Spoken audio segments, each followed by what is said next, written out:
This is a download from BFM89.9, the business station. Good afternoon and welcome to the show. I'm Mira Sivis. So the non-governmental organizations have never been immune to financial constraints regardless of their impact.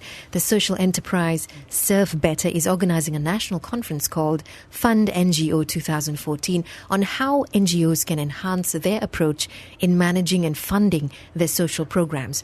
We have in the studio with us ServeBetter's Executive Director S.P. Nathan, together with Saiful, CEO of Ideas, and Aliyah Karen, who's CEO of the MAA Medicare Charitable Foundation. Welcome to the show, all of you. How are you today? Thank you. Very good. Thanks. Yeah. You know, Nathan, what does ServeBetter actually do? ServeBetter is, as you said, a social enterprise which was primarily set up to help NGOs build capacity. As you know, NGOs in Malaysia suffer from all kind of challenges in terms of management, in terms of raising funds, in terms of getting people to buy into whatever they do, right? So the people behind ServeBetter are actually people who have been working with NGOs for many years, and they see this gap there. So they've decided, why don't they come together, set up an entity with a primary focus of helping NGOs build capacity so that they can overcome all these challenges. Okay, so when you say build capacity, you're just not talking about funds? Yeah, in terms of management, in terms of communication, in terms of planning and designing programs, in terms of selling what they do to the community at large. What about human capital? Yeah, as including well. that, yes. Okay. Saiful, I've always wondered, is the NGO path the way to go in general? Well, I think NGOs definitely have a role to play. We can't discount them and we can't rely on them completely either. It's just one of the sectors that can play a very important role in society overall. I think NGOs and now, the new evolution of it, the social enterprise model, this too can play a very important role and get people to help out whenever there is a need for good things to be done. There is this argument that NGOs and charitable foundations are not really sustainable model moving forward because we are dependent on donations, grants and handouts really. My response to that is, you look back for hundreds of years, the model has always existed. And I think the model will continue to exist because there is a tendency in people to do good things and people are looking for ways to give. If we can provide a good enough platform for people to give, I think the support will be there. Aliyah has actually gone against all odds. You've been working with NGOs for 2 decades and you've successfully raised 50 million. What's your approach to fundraising? Well, firstly, 50 million is over 2 decades, so that's a long time. Okay, all right. So when you do the math, it's actually not much. Having said that, it wasn't easy. I agree with what Saiful said just now. Malaysians are generally very, very generous and they look for a platform to actually give. We have reached a part now that people, or rather donors, question where their money is going to, what is it used for, etc. And I think they have a right to know.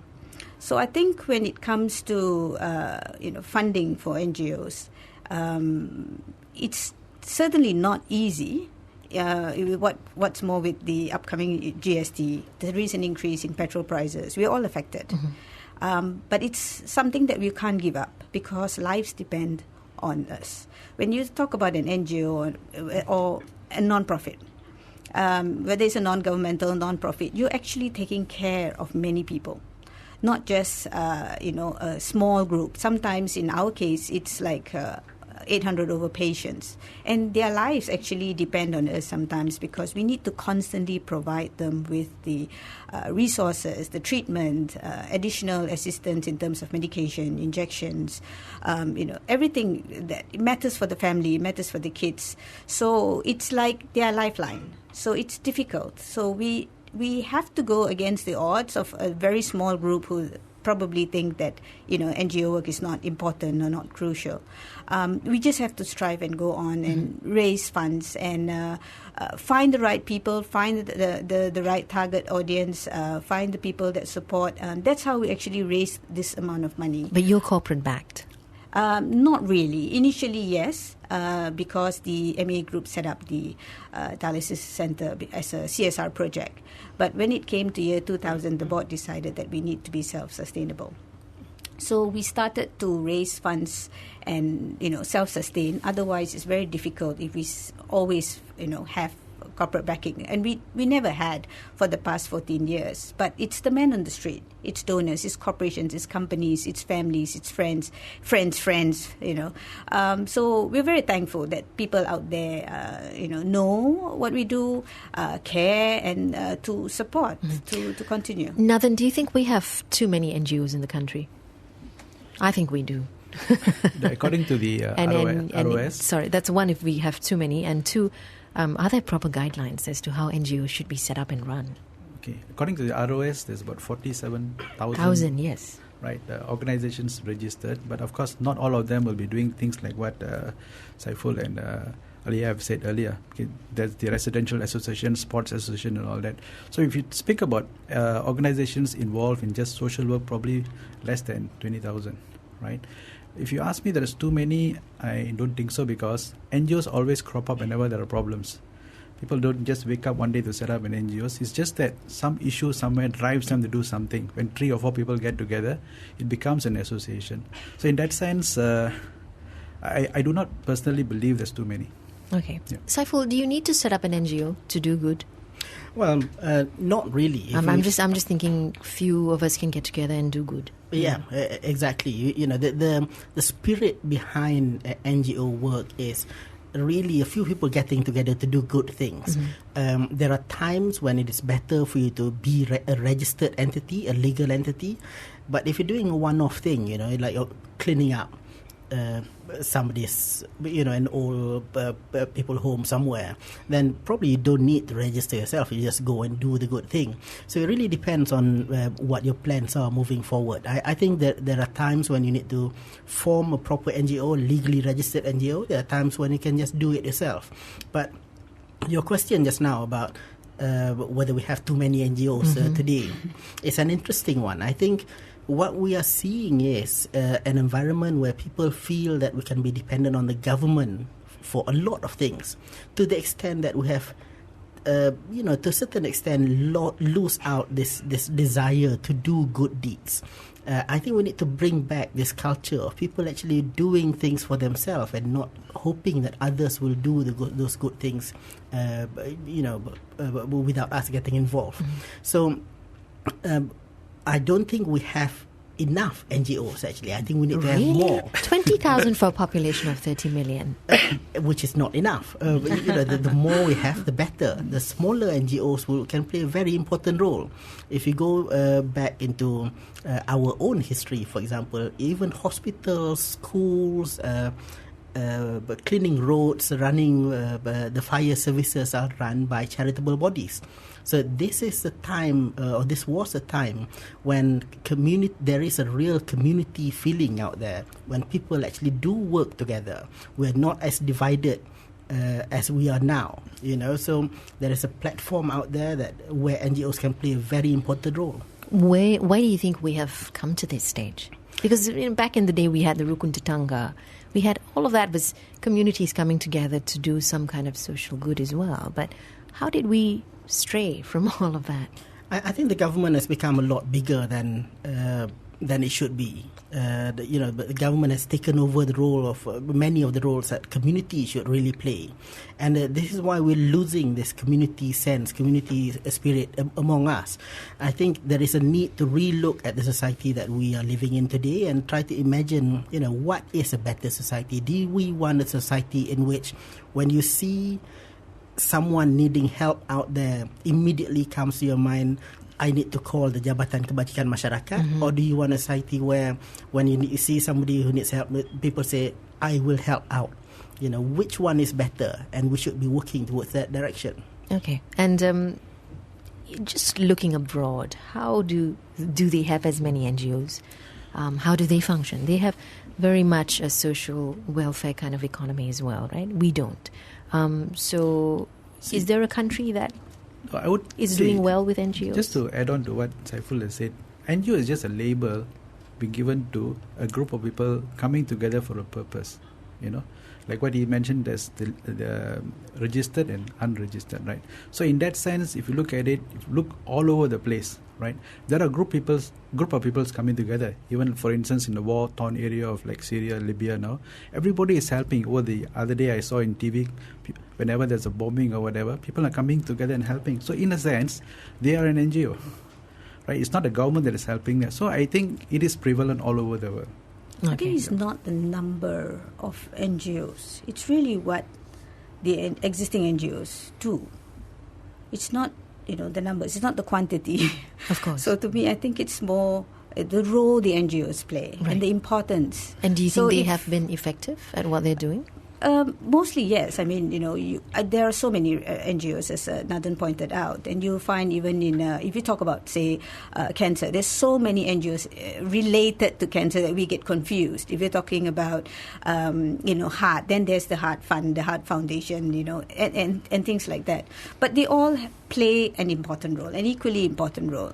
So it's difficult to say, there are too many NGOs or there are not enough NGOs. I think it's just because when people see a reason that they want to do more, if they find the existing NGO not playing a very important role, then a group of people set up another NGO, That's why you find so many NGOs for children. And then you find duplication of work. Yes, definitely. There is definitely, it's bound to happen because sometimes some NGOs are rather excuse the word, but long in service, long time.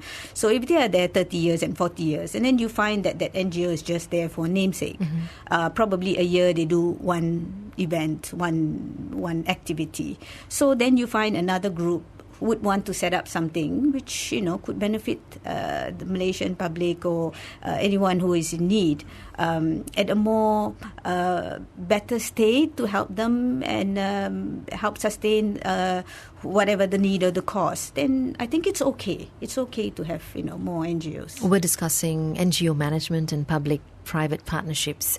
There is actually a conference coming up, the FundNGO 2014 conference. I didn't realize that a conference would actually come to be for such a purpose. But we'll come back and find out what it's all about. And if you have a question on NGOs, send it through. It's 016-2019,000 or tweet BFM Radio. Good afternoon and welcome back. I'm Mira Sevasudi. In the studio with me, SP Nathan, who's the Executive Director of ServeBetter, one Saiful, one John, CEO of Ideas, and Aliyah Karen, who's the CEO of the MAA Medicare Charitable Foundation. We're discussing NGO management and public-private partnerships. Once again, if you have a question for them, it's 016-2019,000 or tweet BFM Radio. Nathan, why did you think that a conference was actually needed to talk about funding? I mean, I'm assuming it's funding because it's titled FundNGO 2014. There is a purpose for titling it as such. I'll come to that later. Why we need a conference is simply because of the thousands of NGOs in Malaysia. There are the big ones and the small ones. The big guys, they are okay, like Malaysian Kidney Foundation, they are all right. But the small ones, which are larger in number, they are the guys who need help. The big guys, they've got their own in-house training departments. They have the access for resources and all that. Whereas the small guys who are larger by number and have greater field access, right? They lack management training. They lack resources. They lack ideas on how they can better whatever they're doing. And most importantly, like what everybody says, NGOs need money. They need to learn how to raise funds better, how to raise funds more effectively. So we have come out with this conference where although we call it the NGO Funders Conference, but basically when they come to the conference, they will learn all aspects of running an NGO. So of course funding is there as a key component, but just learning about funding itself is not good if you don't know how to manage the funds, if you don't know how to create the projects, if you don't know how to communicate your projects, if you don't know how to plan and design your projects, right? So it's everything in one kind of conference. Aliyah, are the laws and policies in Malaysia intact, or is it good enough for the proper running of NGOs? It's a very grey area, I would say. It's difficult because it depends on what the NGO is registered under. There are some that are registered under the ROS, some registered under the Sdn Bhd because it's set up by a trust. And then there are some who are tax exempted. So then you have the IRB or the LHDN people involved. So it's a very grey area, because I think these policies, rules, regulations of setting up an NGO has changed. But if we're talking about policies that govern, the law that governs NGOs, the way it's run, how it's supposed to run, it has not changed for ages. So there's no proper guideline, and then you find there that everyone wants to do the way that they want to do things. So it's difficult. This has been raised recently with lots of, especially the Malaysian public, querying a lot on how money is spent. Where does money go to in NGOs? How transparent are NGOs? So recently there has been a lot of hype on this, and we understand why all these questions keep popping up, because we are running an NGO. Is there a body that looks after or looks into the running of NGOs, Saiful? Well, a watchdog as such. we were just discussing this. We were saying we shouldn't call it watchdog. We watch cat. Okay. It's very sensitive at the moment. Yes. But I think that is a brilliant question. For the last 2 to 3 years, I've been arguing for the need of a charities commission. You see, what Aliyah has brought up just now is a very good point. If you want to register an NGO, what do you register as? And how do you decide what legal entity to take? Do you become a company limited by guarantee, which is a little bit weird because you are a charity, an NGO, but you call a company limited by guarantee? Or do you go with the ROS? Or do you go with the youth ministry if you're a youth organization? What if you're a religious organization? What do you do? We do not have one body that will simplify the desire for people to do good, that will help people to do good things. And I think it would be really great if we can have something like a charities commission that can help simplify all this and make it as a one-stop center. That is only registration. We're not talking about getting tax exemption yet. Yes, that's right. Ideas, for example, as an organization, I can give you, a direct example of ourselves. We have been applying for tax exemption for 4 years, and we're going back and forth to the Inland Revenue. We're not there yet. I don't know why. Don't ask me why. But the entities like a think tank is not seen as a typical NGO, because Malaysia is not used to it. Just imagine one day when entities like social enterprises become more, increase in number in Malaysia. What will happen then in terms of regulation? Because we're just not ready. I think when it comes to rules and regulation, we really need to buckle up and sit down and really discuss how to move forward on it. Now then, do you think this whole model of being a social enterprise is really the way forward for most NGOs? I mean, you're still not making profits, but whatever revenue you make is ploughed back into the business. Part of it. Yeah. Part of it. Actually, once Saiful and I have spoken about it, discussed about it, we feel that NGOs should slowly move away from just being pure charity towards a social enterprise. Because when you move towards becoming a social enterprise, you become more focused in whatever you do, right? You become more business-like, and in a way that your performance will increase. And the other key thing is that you don't have to depend on charities or funders to carry out your activities. You don't have to be at the mercy of funders. So you can plan and run everything by yourself. So it will be good, and you bring ethics back into business. For instance, current businesses, there are a lot of complaints that ethics is completely missing, right? Business is supposed to make society better, but it isn't. So if a business, by being a pure business, moves back into becoming a social enterprise, social consciousness will creep back inside. So in a way, society will benefit. So I would think that social enterprise is the way to move forward. Aliyah, what about human capital? I mean, we always talk about funding. Yeah, yes, NGOs always have this problem of fundraising and things like that. But what about human capital? Because people who invest a lot of their time in NGOs are mostly people who are terribly passionate, and after a while, yes, that passion wanes. Yes, definitely. Then what happens? And you don't get paid a lot. Being yes, part of the NGO. Right. So what is a sustainable model? Honestly, it's difficult to find people who want to commit their time 8 hours a day, 10 hours a day to work of NGO. I'm blessed in the sense that I have a team of people, young team of people, unlike other organizations, whereby they are committed, they have the passion, they see the vision, the mission, they see who we're helping. But out there, I hear a lot of other NGOs having this problem. But for how long, Aliyah? Retaining. How long do you think? I think it's definitely not going to be easy. I think it's a stigma. I don't want, when they are young, you don't want to work in an NGO. It looks like it's a non-profit. I don't want to beg for charity. I don't want to ask for money. I studied. I'm, a degree holder. This is not my line of work. So you will have those, so the turnaround is always high in NGOs because sometimes it's a stepping stone. Not everyone can work in an NGO. So I think it's also, as much as some people want to work, they have the passion, they're just good at what they are currently doing. They're good as volunteers. They're good at business people. And a lot of them, you hear a lot of people who are actually having full-time jobs in a business or in other companies and say, I would like to work the NGO, I'd like to give back to society. And I always say, it's okay, just stay where you are, because sometimes it's just good where they are because they have their own resources there. They have friends, they can help out on the weekends. I think it's better than everyone coming into an NGO thinking, yes, it's easy. I thought it was easy 20 years ago. Boy, was I wrong. I thought it's easy. Just go, get a check, come back, look good, look poor, look pitiful, and everyone's going to give you money. Sorry, it didn't work that way. Yes, so now I'm still sitting here and still asking for money. But you obviously enjoy it. Yes, I think it's the passion. For me, it's knowing what the money was used for. Knowing where the money goes to is very important to me. Transparency is crucial. And I think that has proven, in my case, whereby we see a whole lot of people coming back to donate, coming back to support simply because of these few things, which is the transparency, the reliability, the trustworthiness. It's certainly not easy in an NGO, I'll tell you. But it's satisfying.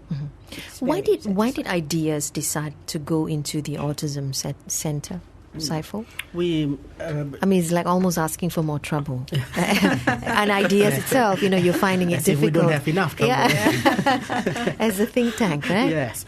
The Autism Center is something that we have been doing for the last 2 years, as you know, and we're also starting something new called Ideas Academy, which is a learning center for children aged 12 to 18 years old, providing them with education opportunities. Most of them are stateless and refugee children. So we do this to make a point. We do this to show people that there is a way out there through which we can provide quality services for people who need our help, and we can do it in a sustainable way. So we want to make a point. Of course, the desire to help is also there, but being an organization that is essentially a think tank, we need real-life case studies, real-life examples that we can use to prove to people that it can be done. We can do certain things without relying on government assistance forever. So that's why we do what we do. And, it's really enjoyable to see that, the hard work they put in, being a professional beggar that we have become as people running NGOs, seeing that the money is being used in a very beneficial way for those who need help. It's really enjoyable and it's really fulfilling. How do you attract the capable people? Because autism, you need to have people who are trained, you just can't get anyone to come in and volunteer. Yeah, I must say that is a big challenge. Attracting and managing talent is a real challenge. You see, there is this assumption that because you're an NGO, because you're a charity, you should be paid below market price. I have been told by some potential funders that I should not be paid at all. We get it all the time. Yeah. Yes. That you just live on fresh air and sunshine. Yes, exactly what I said just now. So there are challenges out there. But as much as possible, we try to pay at market rate, and we do training. We do a lot of training. We invest a lot in training our staff. One of our staff tonight is departing for the US for a 3 weeks training program. A few weeks ago, another one went to the UK for a training program. So we invest a lot, and we spend money to train people so that they develop themselves and they enjoy themselves as well. Mm-hmm. Retaining them is another challenge. Yes. So that needs to be considered as well. Do you think NGOs can sort of model the profit-making organization in any way to be more sustainable? I think they should. They should. Like, for instance, what I mentioned earlier, a social enterprise is a profit-making organization. Only difference is part of its profit goes back into social services. So NGOs should model themselves after a profit-making organization in terms of how they manage themselves, in terms of how they allocate the resources, in terms of how those companies try to make the best use of the constraints. Because even for-profit organizations have constraints, but the best thing is that under those constraints they can make a profit. So NGOs and social enterprises should also work along that model. Whatever the constraints is, use your resources properly and make the best out of it. For me, in my mind, there's always been a disconnect. You have corporations who are now required to do CSR, Yes. and you have 20,000 NGOs. Okay, maybe that's a lot compared to the companies. But if every company were to take on just 2 or 3 NGOs, and I don't know whether that's too much or not, then really, ideally, you shouldn't be concerned about money. Am I wrong? Aliyah? Yes. I am terribly wrong. Why? Please explain to me. So how does this corporation, NGO, CSR, Yes. connection come to I be? think if you look at it from a corporate side, probably one would also be able to help you here. If you look at it from a corporate point of view, when they're doing CSR, what is it that they want? They want publicity in return. They want something back. And how often do they give? Maybe it's once a year. They don't actually, send you money on a monthly basis. It's not a long-term sustainability to just depend on these corporations. So I think they are doing good. Many corporations out there are doing very good CSR work, but it's something that you cannot depend on. This is an issue with NGO. Firstly, it's not called profit for us, it's called surplus. And secondly, you really can't depend on corporations. Who is to know who is going to pick which NGO? Sometimes it's the same NGOs that get picked. So and sometimes it's the perceived value behind it that it's we're not into giving for children, or this NGO is too rich, that NGO is okay, this NGO is too big, So and then you give to a smaller NGO and you don't know where the money goes to, or you don't know how it's spent. So corporations also have their they're not very happy as well when they do CSR if they do not get back their ROI in that sense. So we need to identify which kind of corporations, what do they want to do, what is it that they want, how is it that the NGOs can help to bring out the best in these corporations when they do an activity in terms of publicity, in terms of media coverage. Those type of things are very, very important for the NGO, as well as the corporation has to ensure that when they give money to an NGO, that the NGO does not abuse the money, that it's very transparent, and the corporation should know where the money went to, how the money was spent, who are the people they are helping, not just give and, come out in the newspapers and that's that. Okay. Who audits the NGO? Well, but you are subjected to the normal rules and regulations of ROS or Registrar of Companies. So an organization like Ideas, for example, we appoint an external auditor, we submit our annual returns to the Companies Commission, so we do all the same things. And I think things like this, the smaller NGOs really need to catch up, to build relationship with corporations the way you suggested just now. They need to build capacity. They need to be able to show the documents that the corporations will want. And this is why, a conference like what Nathan is doing on the 10th and 11th of November at Bukit Kiara Equestrian Club is really important. I think the more events, training programs like this that can be done to the NGOs, the better it will be. And NGOs really need to invest to build that capacity if we want the environment that you spoke about just now to actually exist. There's not a single conference. There's not a single NGO conference in Malaysia. So this is actually a very, very good platform. NGOs need to learn. Employees in NGO need to understand and learn. And it's not just about raising money. It's a whole lot of other things that they need to understand and learn. This is another thing that comes to mind, is that the whole NGO scene is fragmented. Yes. Should everybody come together at some stage and have a discussion? And I suppose a conference like this is a starting point.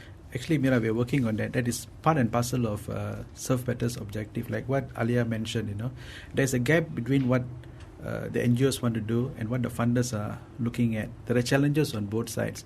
So what we are trying to do at ServeBetter is to see how we can bridge the gap, to match. make each other understand the other person's challenges, and make NGOs understand the challenges faced by the funders, as well as make funders understand a lot more things to do in terms of CSR other than planting trees or visiting old folks' home or schools. Yes. So that's the purpose of this ServeBetter, and we are starting off with this.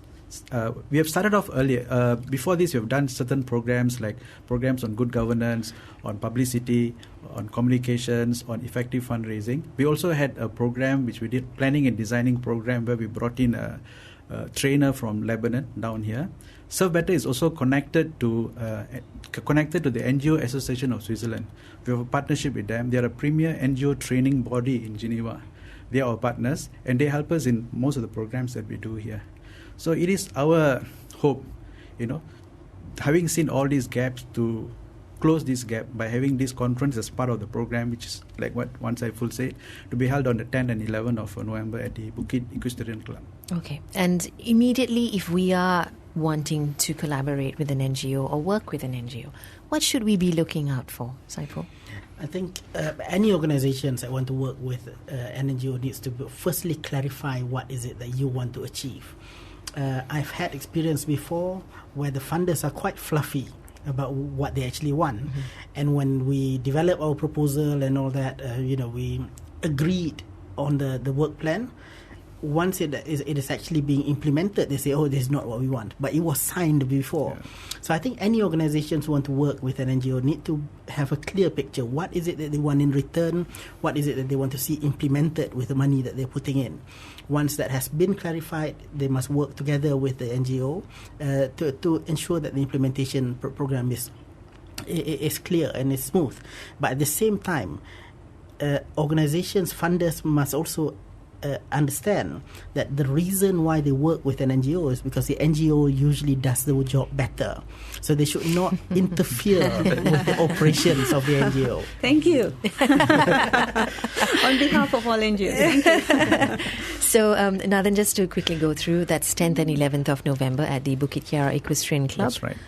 Is there a website or phone number that we can go to? www.servebetter.com.my. Our phone number that we can go to? Our phone number that we can go to? Our phone number that we can go to? Our phone number that we can go to? Our phone number that we can go to? Our phone number that we can go to? Our phone number that we can go to? Our phone number that we can go to? Our phone number that we can go to? Our phone number that we can go to? Our phone number that we can go to? Our phone number that we can go to? Our phone number. Thank you for listening to this podcast. To find